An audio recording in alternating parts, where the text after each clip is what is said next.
Selamat malam semuanya. Malam ini kita akan menjelaskan tentang rekonsiliasi fiskal dalam salah satu jurnal. Oke, untuk pertama-tama akan dibacakan oleh saya. Latar belakang dari jurnal tersebut adalah laporan keuangan, catatan yang menunjukkan kondisi keuangan perusahaan dalam periode tertentu. Ada dua jenis laporan, yaitu laporan komersial atau untuk pihak luar seperti investor, dan laporan fiskal untuk tujuan perpajakan. Laporan komersial disusun berdasarkan PSAK, sedangkan laporan fiskal disusun sebagai ketentuan pajak.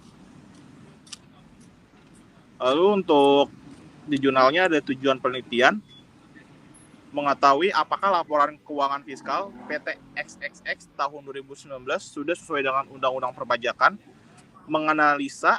menganalisis penerapan rekonsiliasi fiskal terhadap laporan keuangan komersial, mengetahui penyebab perbedaan antara laporan komersial dan fiskal, melihat dampak koreksi fiskal terhadap laba dan pajak penghasilan PPH terutang perusahaan.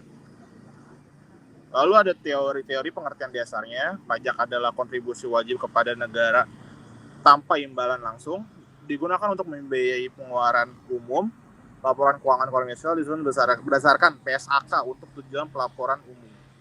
Laporan keuangan fiskal disusun berdasarkan peraturan perpajakan, digunakan untuk menghitung pajak terutang. Untuk selanjutnya akan dibacakan oleh teman saya, Putri. Silakan dilanjutkan. Rekonsiliasi fiskal adalah proses penyesuaian laba komersial agar sesuai dengan ketentuan pajak. Terdapat dua jenis koreksi. Yang pertama, koreksi fiskal positif, yaitu menambah laba fiskal, misalnya biaya yang tidak diakui pajak. Yang kedua, ada koreksi fiskal negatif, mengurangi laba fiskal, misalnya pendapatan yang sudah kena PPh final.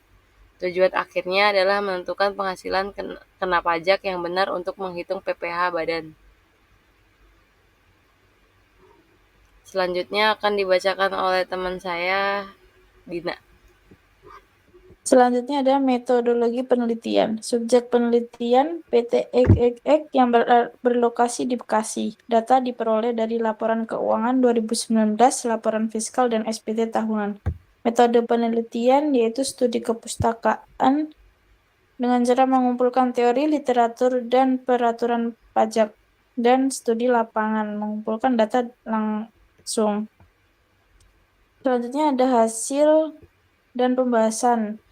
PT XXX menggunakan laporan keuangan komersial berdasarkan SAK, tetapi belum seluruhnya sesuai aturan pajak. Ditemukan beberapa akun pendapatan dan beban yang belum dilakukan koreksi fiskal. Akibatnya, laba sebelum pajak dan pajak terutang yang dihitung perusahaan menjadi lebih kecil dari seharusnya. Setelah dilakukan rekonsiliasi, terdapat penyesuaian yang menghasilkan laba fiskal. Selanjutnya, koreksi fiskal yang ditemukan ada koreksi fiskal positif, yaitu gaji, bonus, dan fasilitas karyawan atau natura tidak dapat dikurangkan pajak. Ada biaya administrasi seperti langganan koran, seragam, dan entertainment tertentu. Ada biaya perjalanan atau traveling yang tidak terkait usaha. Ada biaya penyusutan kendaraan yang digunakan pribadi karyawan, dan denda transaksi administrasi pajak.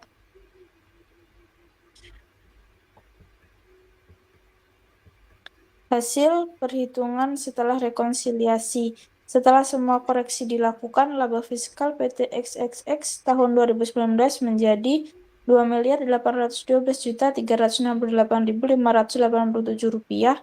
Berdasarkan tarif pajak yang berlaku, total PPh terutang perusahaan adalah Rp620.732.281.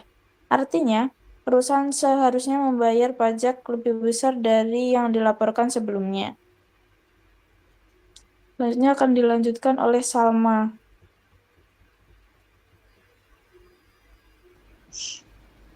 Hal ini menunjukkan pentingnya melakukan rekonsiliasi fiskal secara menyeluruh agar sesuai dengan peraturan pajak. Kesimpulannya yaitu laporan keuangan fiskal PT XXX tahun 2019 belum sepenuhnya sesuai dengan UU PPh No. 36 tahun 2008. Masih ada beberapa akun beban dan pendapatan yang tidak dikoreksi. sehingga menyebabkan selisih pajak terutang. Setelah dilakukan koreksi, laba fiskal dan PPh terutang meningkat. Rekonsiliasi fiskal membantu memastikan perhitungan pajak lebih akurat dan sesuai aturan. Sarannya yaitu perusahaan sebaiknya rutin memperbarui pemahaman terkait peraturan perpajakan terbaru, lalu menyusun laporan fiskal secara teliti sesuai dengan ketentuan pajak. Kemudian membuat catatan atas perbedaan antara laporan komersial dan fiskal setiap tahunnya. Melakukan perencanaan pajak yang baik agar beban pajak efisien dan sesuai hukum.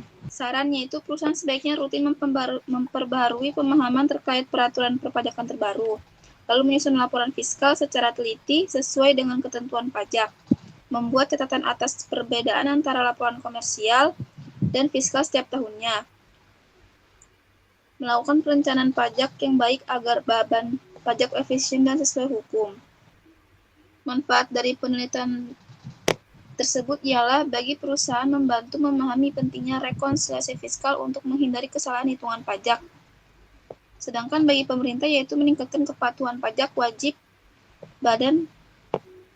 Lalu bagi akademik menjadi referensi dalam memahami penerapan akuntansi pajak di dunia nyata. Secara umum, penelitian ini menunjukkan pentingnya sinkronisasi antara akuntansi dan perpajakan. Oke, begitu dari kelompok kami menjelaskan tentang rekonsiliasi fiskal dalam salah satu jurnal yang telah kita buat. Sekian, terima kasih. Selamat malam. Selamat